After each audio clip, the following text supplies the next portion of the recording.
بسم اللہ الرحمن الرحیم الاسلوب السابع والثلاثون التفضیل بارجاع الضمیر۔ یہ 37واں اسلوب ہے جس میں وہی تفضیل جو کافی دنوں سے چلا آ رہا ہے اسی کو بیان کرتے ہیں،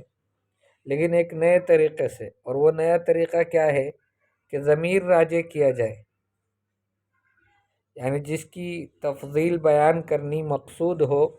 اس کی طرف ضمیر راجع کیا جائے۔ جیسے کوئی کہے لأنت بأمک اشبہ منک بأبیک، لأنت بأمک اشبہ منک بأبیک، البتہ آپ اپنی والدہ کے زیادہ مشابہ ہیں آپ کی بنسبت آپ کی مشابہت کی آپ کے ابو سے۔ لأنت بأمک لام تاکید کے لیے ہے، انت بأمک آپ اپنی ماں سے، اشبہ بہت زیادہ مشابہ ہیں، منک بأبیک آپ کی مشابہت کی بنسبت اپنے ابا سے، یعنی جتنی آپ اپنی امی سے مشابہ ہیں اتنی آپ اپنے ابا سے مشابہ نہیں ہیں۔ لہی الی الشر اقرب منہا الی الخیر، البتہ وہ ایک عورت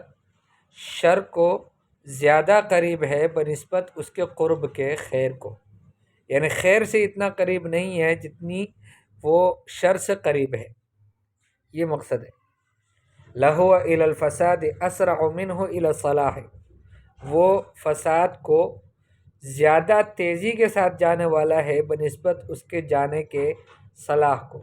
نیکی کی طرف اتنا تیزی سے نہیں پہنچتا جتنا وہ برائی کی طرف جلدی پہنچ جاتا ہے۔ ہم لحب مصالحہم اقرب منہم لحب الخیر لعامت الناس، وہ اپنے مصالح کی محبت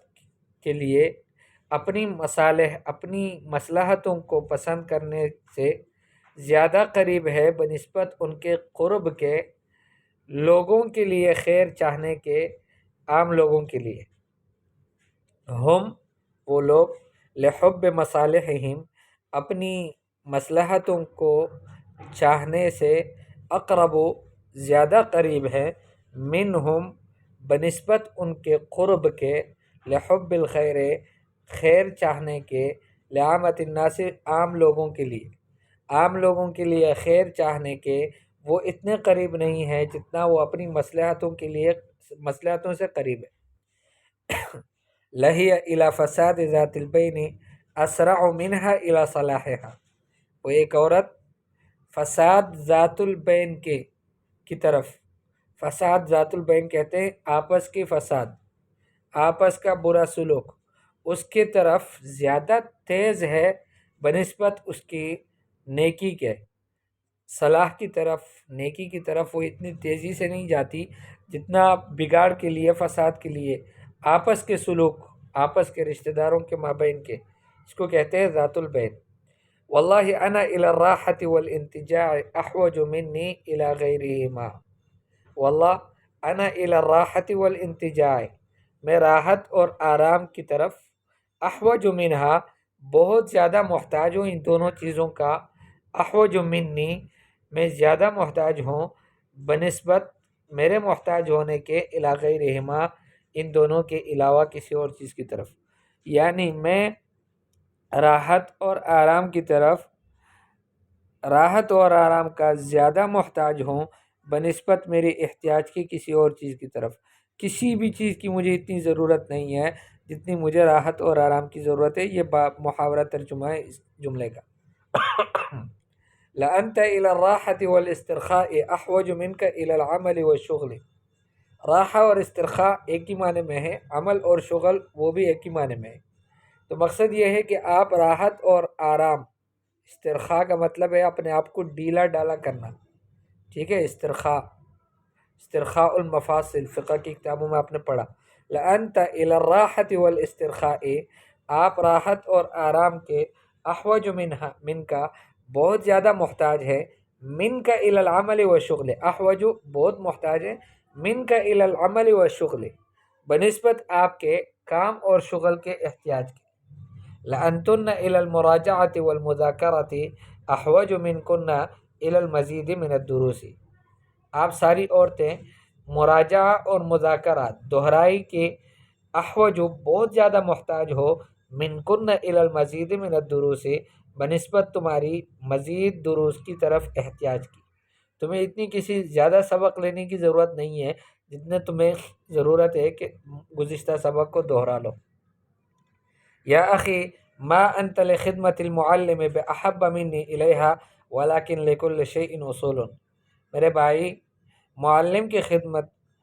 آپ کو اتنی محبوب نہیں ہے منی الیہا جتنی مجھے وہ محبوب ہے، ولیکن لکل شیء اصول، لیکن ہر چیز کے کچھ اصول ہوتے ہیں، قوانین ہوتے ہیں۔ ما رأیت رجلا اجمل على رأسه العمامة منه على رأس هذا الرجل،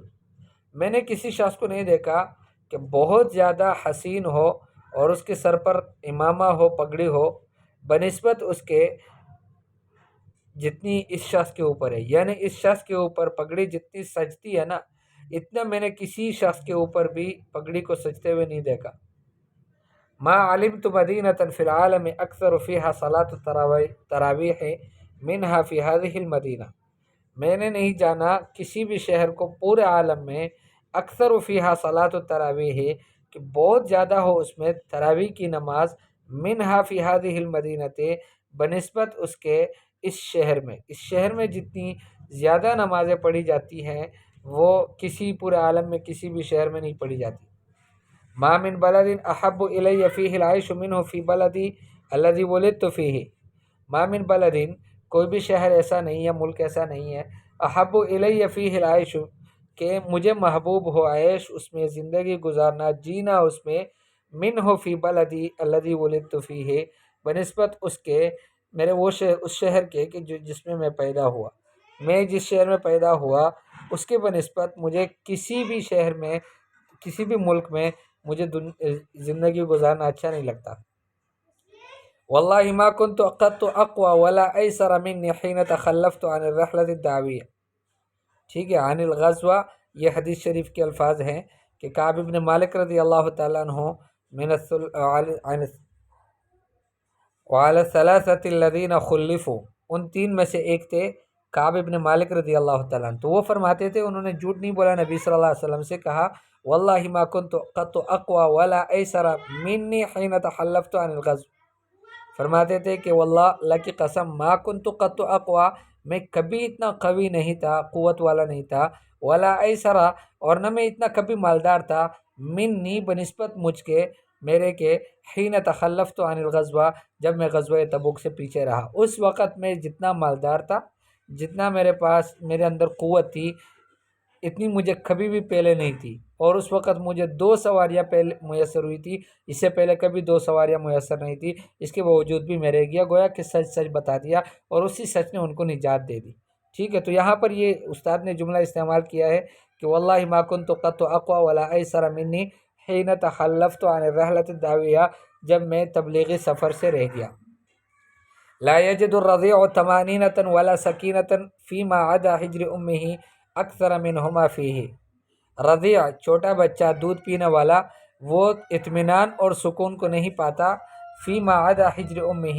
اپنی امی کے گود کے علاوہ، اکثر منہما فیہ اکثر بنسبت اس کے کہ ان دونوں کو جو اس میں پاتا ہے، جتنا راحت اور اطمینان اور سکون بچے کو ماں کی گود میں ملتا ہے اتنا اس کو کسی اور جگہ نہیں ملتا۔ ما علمت بلدا یحترم فیہ الانسان کا احترامہ فی ھذا البلد، میں نے کسی بھی ملک کو نہیں دیکھا کہ اس میں انسان کا احترام ہوتا ہو جتنا کہ احترام اس کا ہوتا ہے اس ملک میں۔ لا اعرف مدینۃ تکثر فیہا الزبالۃ ککثرتھا فی ھذہ المدینہ، یہ دوسرا اسلوب ہے کہ میں کسی بھی شہر کو نہیں جانتا کہ اس میں کچرا اتنا زیادہ ہو جتنا کہ اس شہر میں زیادہ ہے۔ لیس فی الدنیا مدینۃ تکثر فیہا المدارس ویعلو فیہا الدین کعلوہ فی ھذہ المدینہ، گویا یہ آخر میں استاد نے 3 جملے لائے، اس کا مطلب یہ ہے کہ یہ اوپر والے سارے اسلوب کا معنی بھی یہی بنتا تھا۔ لیس فی الدنیا مدینۃ، نہیں ہے پوری دنیا میں کوئی شہر، تکثر فیہا المدارس کہ جس میں مدرسے بہت زیادہ ہوں، ویعلو فیہا الدین اور دین میں اس میں بلند ہو، سر بلند ہو، کعلوہ فی ہذہ المدینہ، جتنا کہ اس شہر میں سر بلند ہے۔ تمرین: ہات ست جمل متنوعات فی الاسلوب الادبی حسب نمط اعلیٰ ہو۔ 6 جملے آپ نے مختلف قسم کے اسلوب ادبی سے متعلق اوپر والے طرز پر آپ نے لکھ لینے ہیں۔